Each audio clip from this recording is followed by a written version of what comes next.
దినాన్ని మాకు దేవుడు ఇచ్చినందుకు దేవునికి ఎన్నో వందనాలు చెల్లిస్తున్నాను.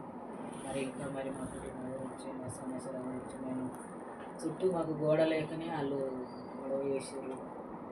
అందుకే కొంచెం మేము రేకులు తెచ్చి చుట్టూ పెట్టినాం. మరి దేవుడు కంపనాలు ఇచ్చేలాగా మేము ఇల్లు కూడా కట్టుకునేలాగా మరి దేవుడు కుమారుని పట్ల దేవుడి చిత్తము ఆయన చిత్తం మాకు నెరవేర్చేలాగా మరి సంఘ బిడ్డలు కానీ దైవజనులు కానీ మరి కుమారుని డ్యూటీ గురించి కూడా మరి నెల అవుతుంది డ్యూటీ లేదు. డ్యూటీ గురించి కూడా మరి మా ఇద్దరి ఆరోగ్యం గురించి కూడా ఆ సమస్యలన్నిటి గురించి కూడా మీరు అందరూ ప్రార్థన చేయాలని కోరుతున్నాను.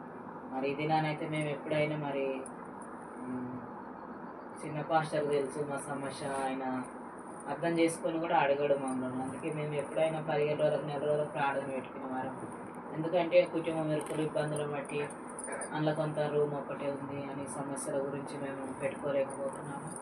మరి ఈ దినానైతే దేవుడు మమ్మల్ని ఆశపడకాలను తృప్తిపరచమని దైవదేవుడు మేము నీకు ఖాళీ ఉన్నప్పుడే పెట్టుమని మేము చెప్పినప్పుడు ఈ దినాన్ని దేవుడు మాకు సాయం చేసినందుకు ఎన్నో వందనాలు చేస్తున్నాను. మరి మీరందరూ వచ్చినందుకు మరి దేవుడు తీసుకొచ్చినందుకు నేను దేవునికి ఎన్నో కృతజ్ఞతలు చెప్తున్నాను.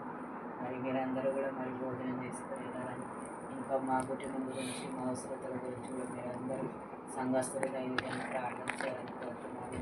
సాక్ష్యం